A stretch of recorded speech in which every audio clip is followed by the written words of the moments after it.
दोस्तों, आज की जो कहानी है उसका नाम है हवाएं। और ये जो कहानी है वो विजय की है, जो गुवाहाटी आसाम में रहता है। और अब मैं विजय की कहानी विजय के ही पॉइंट ऑफ व्यू से आपको सुनाऊंगा। दोस्तों, मेरा नाम विजय है और मैं गुवाहाटी आसाम में रहता हूँ और अभी एक कंपनी में नौकरी कर रहा हूँ। मैं पूरे हफ्ते बिजी रहता हूँ 24/7, बस एक दिन छोड़ के, संडे। और वो एक दिन भी ऐसे निकल जाता है जैसे बदमुट्ठी में से रेत। बस उसी दिन मैं कहीं दोस्तों के साथ घूमने निकल जाता हूँ या उनके साथ थोड़ी सी पार्टी कर लेता हूँ। और ऐसे ही एक दिन मेरे एक दोस्त ने प्लान बनाया कि हम सभी मिलके उसके गांव चलेंगे, थोड़ी फोटो वोटो खींचेंगे, ठंडी बियर पियेंगे और वापस आ जाएंगे। फिर हम सभी दोस्त संडे आने का वेट करने लगे और जैसे संडे आई हम सभी उसकी गाड़ी में बैठ कर उसके गांव की ओर चल दिए। रास्ता बहुत लंबा था तो हमने थोड़े बहुत गाने सुने, कुछ सिगरेट के कश लगाए और जब दूर से हमने हरियाली देखी तो हमें पता चल गया कि अब हम गांव में आ चुके हैं। गांव बहुत ज़्यादा सुंदर था। वहाँ के खेत खलिहान, वहाँ के पहाड़, वहाँ के झरने बहुत ही ज़्यादा खूबसूरत थे। और यही सब देखते देखते दोपहर का वक्त हो गया। फिर हम मेरे दोस्त के घर गए और वहाँ जाके खाना वाना खाया और फिर हम उसका खेत देखने के लिए चले गए। और फिर वहाँ जाके हमने थोड़ी बहुत बियर शियर पी और देखते ही देखते शाम का वक्त हो गया। और फिर हमारा दोस्त कहने लगा कि यार शाम होने को आई है, अब चलते हैं। और दोस्तों, हम लोग वहाँ से निकल ही रहे थे। मेरे दोस्त मुझसे बहुत आगे चल रहे थे और मैं उनसे काफ़ी पीछे चल रहा था। फिर दोस्तों, पता नहीं अचानक क्या हुआ कि एक हवा का झोंका मेरे शरीर को छू के गुजरा। और उसके बाद पता नहीं मुझे क्या हुआ। जब मुझे होश आया तो मैं एक तालाब के बीचों बीच था। मैंने अपने आसपास देखा तो वहाँ कोई भी नहीं था। मैंने बहुत ज़ोर से आवाज़ भी लगाई लेकिन किसी का कोई जवाब नहीं आया। फिर मैंने सोचा कि मैं यहाँ पहुँचा कैसे, मेरे सभी दोस्त कहाँ हैं। और फिर दोस्तों, जब मैंने घड़ी देखी तो पता चला कि रात के 3 बज रहे हैं। मुझे ज़रा भी अंदाज़ा नहीं था कि मैं यहाँ कैसे पहुँचा। फिर मैं वहाँ से चल के धीरे धीरे किनारे की तरफ आने लगा।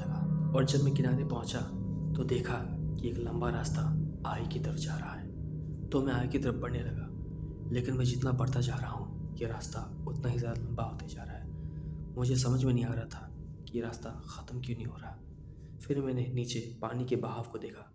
जब पानी के बहाव को मैंने देखा तो मुझे पता चला कि वो मेरे पीछे की तरफ से आ रहा है। तो मैं दोबारा पीछे की तरफ जाने लगा। और जब मैं पीछे की तरफ गया तो देखा कि वहाँ तो तालाब है ही नहीं। दोस्तों, ये सब देखने के बाद मेरा दिमाग ख़राब हो रहा था। और जब मैंने अपनी गाड़ी की तरफ देखा तो देखा कि वहाँ अभी भी 3 ही बज रहे हैं, जबकि मैं पिछले 1 घंटे से वहाँ पे चले ही जा रहा हूँ, लेकिन मुझे कोई रास्ता नहीं मिल रहा। दोस्तों, मैं इतना डर चुका था कि डर के मारे में ये भी भूल चुका था कि मेरे पास फ़ोन भी है। और जब मैंने फ़ोन निकाला और अपना लोकेशन ट्रैक किया तो वहाँ पे ना नेटवर्क आ रहा था और ना ही ठीक से फ़ोन काम कर रहा था। मुझे अब ऐसा लगने लगा था कि मैं इस जगह से कभी बाहर शायद निकल ही नहीं पाऊँगा। ऐसा ख्याल मेरे दिमाग में आ ही रहे थे कि मैंने देखा कि मुझसे कम से कम 100 कदम की दूरी पर एक छोटी सी झोपड़ी है जिससे रोशनी आ रही है। इसका मतलब वहाँ ज़रूर कोई है। तो फिर मैं वहाँ की तरफ जाने लगा। जैसे ही मैं उस झोपड़ी के बाहर पहुंचा तो मैंने बाहर से आवाज़ लगाई, सुनिए, कोई है अंदर?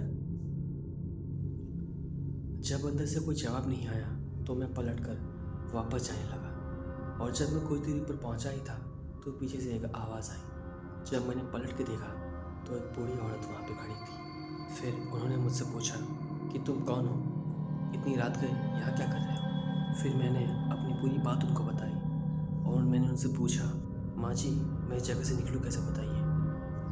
फिर उन्होंने मुझसे कहा कि बेटा, आज रात तुम यहीं रुक जाओ, कल सवेरे चले जाना। मेरे घर में मेरे पति और मैं रहते हैं तो फिक्र की कोनो बात नहीं।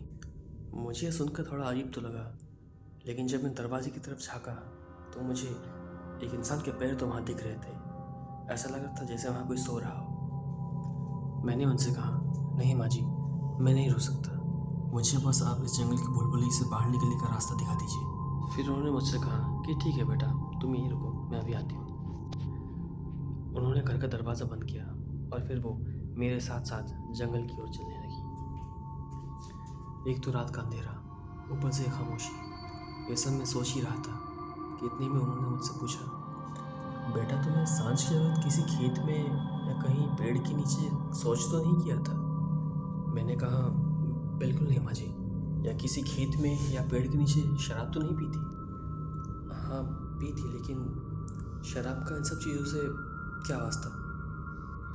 फिर उन्होंने कहा कि सांझ के वक्त खेतों में या पेड़ के नीचे शराब या शौच नहीं करना चाहिए, इससे हवाएं पीछे लग जाती हैं। मैंने उनसे पूछा कि कैसी हवाएं?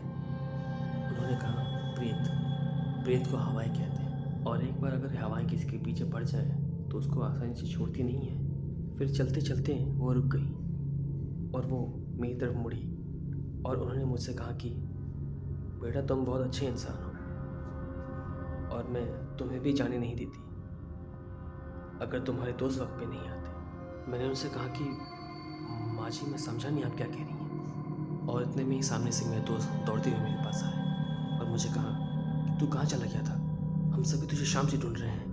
फिर वो लोग मुझे अपने घर लाए।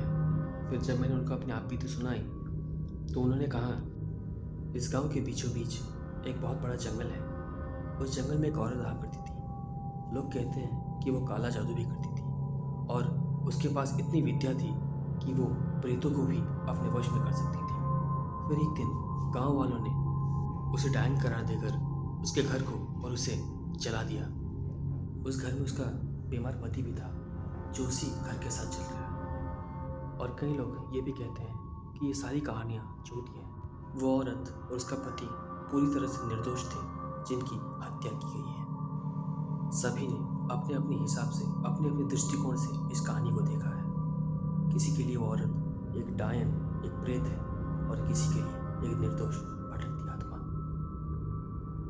तो दोस्तों, आज की कहानी आप लोगों को कैसे लगी मुझे कमेंट करके ज़रूर बताइएगा। इस वीडियो को शेयर ज़रूर कीजिएगा और मेरे चैनल को सब्सक्राइब ज़रूर कीजिएगा।